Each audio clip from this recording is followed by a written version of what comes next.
thank you very much for the fight. It was a completely different experience for me, first and foremost. I've never fought shield and sword and buckler. So we'll start off. What's your name and how long have you been fencing, and what's your primary discipline? Yeah, my name is Shane O'Neill. I've been doing HEMA for almost 7 years now, and I've been at Queen City Sword Guild for about 4.5 years. Yeah, I can tell. Yeah, on primary discipline, so I suppose primarily I fence Dobringer's longsword, but I've been doing Gadino's Montante and side sword for a little while, and I'm somewhat recently getting into 133 sword and buckler. Yeah. You mentioned whose longsword? Gildino's? Dobringer. Dobringer. Yeah, how does that differ from what we're learning, like Meyer and Lichtenauer? So Dobringer is, I don't know, there's of course contention over all of the dates, but I think there's reasonable evidence for Dobringer being the first written source that we have surviving, or at least that we know of, in the Lichtenauer tradition. Okay. So he's very early Lichtenauer, and the differences largely come down to the mindset of fighting that Dobringer specifically brings to the table. Yeah. Okay. So you said the mindset of fighting. What can you elaborate? Because I'm not really sure what that is. Talking about being more aggressive in the fight, or actually being a little descriptively a little more esoteric. I actually find that reading his document, which is MS 3. Oh, blast. Sorry, coffee ain't kicking in yet. No, you're good. MS 3227A is Dobringer or pseudo Dobringer or Paul Hausbuch. A bunch of different names over the years, but I find that reading that manuscript alongside Miyamoto Musashi's Book of Five Rings is actually very helpful, a very helpful experience. Both of them kind of describe fighting in a slightly more esoteric way than you'll find in later masters, where it's more technical. And I find that it leads to having a more general understanding of the combatant's mindset, rather than just technique. What got you started in fencing? How'd you get interested in it? I don't know. I read Lord of the Rings as a kid. I watched Errol Flynn's swashbuckling movies. Errol Flynn's Adventures of Robin Hood is one of my favorite films. It's so fun. But just grew up always liking swordplay. And about 7 years ago, when I was in Minneapolis, I started attending a sword club they have there. So. Nice. I was a little bit different. I recently found out I knew about fencing in the Olympic sense. Yeah. So I was never very much interested in that side of it. But I went to the Renaissance Fair this year in early October, and I seen I'm going to pronounce this wrong, the Bucher guys. Right. And that's where I first kind of realized there might be something out there for this. So I started going on YouTube, looking up things, and I eventually came across this kind of fencing. All right. Yeah. So I came here late October, and I've been loving it ever since. All right. So what were your thoughts on the fight, sparring somebody that's never done it before? I mean, in terms of my own performance, I need to drill more in kit. Like, it's pretty common for 133 to be drilled outside of kit because it is it's very much focused on Blausfechten. Like, the techniques apply to armored combat, and you see a lot of similarities with contemporary artwork of battlefields. But I need to work on my own conditioning. Part of that is I'm coming back to HEMA after a couple-month break after having a baby with my wife. So I'm trying to get myself into shape. I understand. So, our fight first, one of the most noticeable things for me is just conditioning. Especially in kit. 133, you keep your sword and buckler. Yeah, you shouldn't have it drop below shoulder height. It should be shoulder height or covering the head. Yeah. And that gets tiring and under a jacket. But, yeah. So I noticed that too. I was the same way. When we started, I was very much keeping to your instruction of trying to stay out here. And as we start going, it gets lower and lower. And I have to catch myself to bring it back up.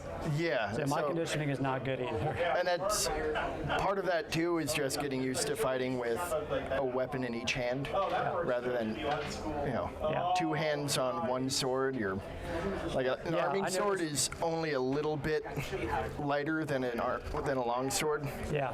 And so it's a lot more exhausting to fight with. It really is. I know it's not like Messer, but in the sense that they're both one-handed weapons, I compare it, my arm gets very tired very quickly, whereas I can spar multiple rounds of longsword and I can be fine.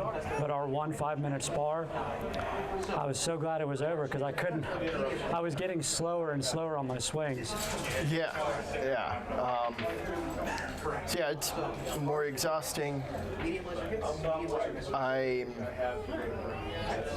mean, with exhaustion, I noticed my own, some fundamentals were starting to slip, which is again, just drilling more now that I'm getting back into fighting shape. Yeah. And in terms of, I don't know if you're wanting me to address, like, as somebody marginally familiar with this system, fighting somebody who's not, it's a pretty interesting experience because, like, 133 is very general. And in that, like, the wards in 133 are pretty much just, you learn, the 7 wards, which are basically the 7 positions that people will be fighting from or through with any sword and shield system. Yeah. And so just having a fundamental knowledge of that, there isn't really anything somebody outside of the system can bring to the table that's unexpected or that doesn't have a pretty decent counter. Yeah. So it's interesting for me to fight that way and just, see you go moving the sword over to a different place and like, oh, okay, he'll do this or this, and this is how I should approach that. Yeah. And what sort of observations do you have, like, on your end in that fight? I didn't know I could use the shield as much as I could as far as, so you can use it for striking, or how do you go about that? Yeah, so bucklers you can use for striking either, at times you can use it for striking towards the opponent. In tournament settings, that varies. It's sort of like pommel strikes because a buckler edge is a buckler edge, no matter how you cut it. Yeah. But so in terms of tournament use, it varies. You weren't hitting very hard when you did get to my face. Yeah, I didn't know if you could or couldn't, so I just erred on the side of I better not. Yeah, and it's more common for buckler to strike the other buckler in 133. Part of that is I was, I was imprecise with my footwork, and I was collapsing distance more than I should have. Yeah, it got very close a lot. Yeah, and that's some contamination from some other one-handed stuff that I've done historically. I mean, I don't mind. Actually, my favorite part about fencing is grappling. That's the most fun when you're just go at it like that. But I noticed once we got there, I couldn't really do anything with my arm. I think you locked me up pretty good most of that. I try to. You controlled a lot. If I get close, I try to control my opponent's Definitely. My sword ended up in between your arm and your shield. I thought I dropped it, but you had pinned it. I actually... Did you grab it? I had grabbed it, so you can... Yeah. I was... There are ways it was like a magic trick. You can arrest the momentum of the blade and grab it. Yeah, you knocked it out of my hand the first time, and the second time you grabbed it out of me. Yeah, that was awesome to see. I love getting beat like that. In HEMA, there's debate about everything. So that's just par for the course, as I'm sure you've been finding. Yeah, there is no 100% set way to do something. There's always a little bit of leeway. Yeah. And that little bit of leeway has varying degrees of enthusiasm behind it, as you'll find.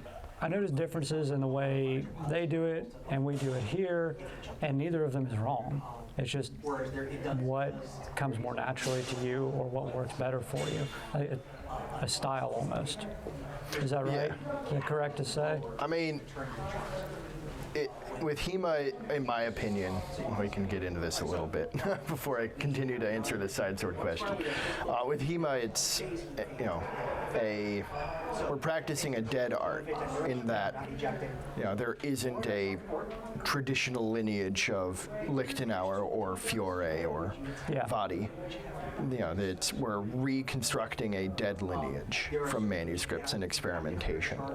And so in that regard, I think that if somebody can consistently get a technique to work in their interpretation, that's good. Yeah, I agree with that. That's a lot better way to describe it, I think. Yeah, like basically, there's a lot of times there's more debate with words as to how to do a technique, and I think that letting the sword do the explaining for the techniques works pretty well. Yeah. Now I need to ask Dominick some questions. Go for it. Oh, God. So, Dominick, obviously this was a different weapon system, but how did this compare to your last two fights again? As a brand new weapon system, I felt better about being bad at this because it was my first time. I'll put it that way. I mean, I picked up a few techniques maybe, but mainly just I need to try them. I need to do it more if I'm going to get anywhere with it. What was the question again? Jeez. The question was, how did this compare to your last? How did it compare? I got hit a lot, so it was pretty similar in that way.